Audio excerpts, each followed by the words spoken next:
what's up you guys? I hope you guys are doing well in your lives. I welcome you all back to Canada Stories and I'm so happy to have you guys today. Quite a times I do get questions like you had a great job back in your home country and why did you move to Canada? And also questions like taxes are super high in Canada, can you really save a dime here? Also, people even suggested that you need to build your life right from the scratch, then why at all you need to change your country? The initial years of moving to a different country can be an emotional struggle. And if it sounds like a sob story, then it really is. Guys, let's understand this. Moving your entire life from the relative comforts of status quo is a difficult task. The struggle is real, the challenges are real. But is it really worth moving to Canada? Let's take a reality check.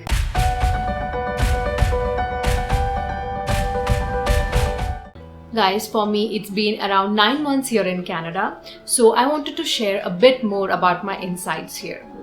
I moved in the month of September 2019 and it's been around close to a year for now. My journey so far has been really good. So it's been like few bitter and sweet surprises for me because it's like moving your entire life to a new country. So for those people who are looking to move to Canada, I'm going to share a few things I wish I knew what to expect before moving to Canada. So let's talk about one of the famous topics in Canada, which is taxes. Taxes are super high in Canada. I know most of us are aware about the super high taxes, but I feel it's just a matter of really being able to see through your own eyes. When I got my first pay stub, I was so shocked. So when I looked into it, I was like, dude, where's my salary?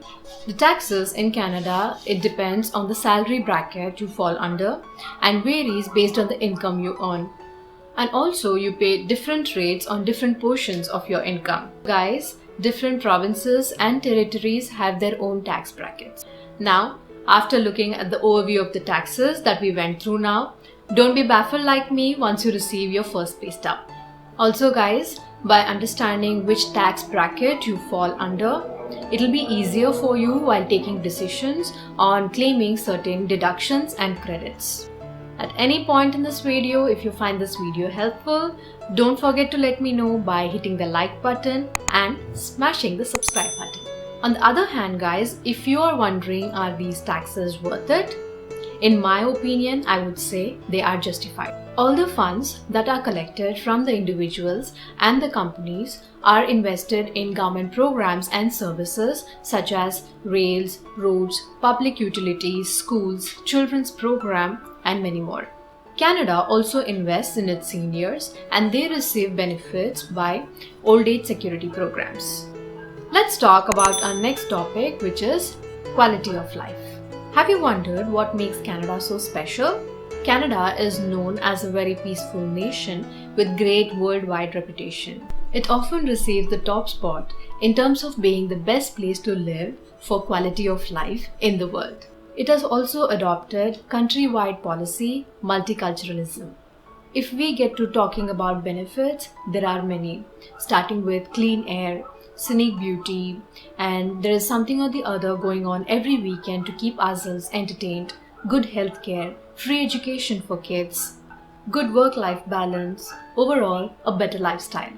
What I personally love about this place is that it has park in every neighborhood and it's quite common here. And if you're someone who is more into reading books, then Canada offers you great library facilities. Now that we have learned about the quality of life in Canada that stands apart, what about the cost of living? That's the next topic I'll be covering for you guys. Yes, you heard it right. The cost of living in Canada is high, especially if you're living in areas like downtown. I've made a detailed video on cost of living in Canada, even for someone who is earning minimum wage and also the expenses that one may anticipate. If you haven't watched that video, I'll leave a link in the description box below. Please go ahead and watch it. When it comes to cost of living, major hole in your pocket will be because of the rentals. Yes, rentals are quite expensive, especially if you're living in cities like Vancouver, Toronto.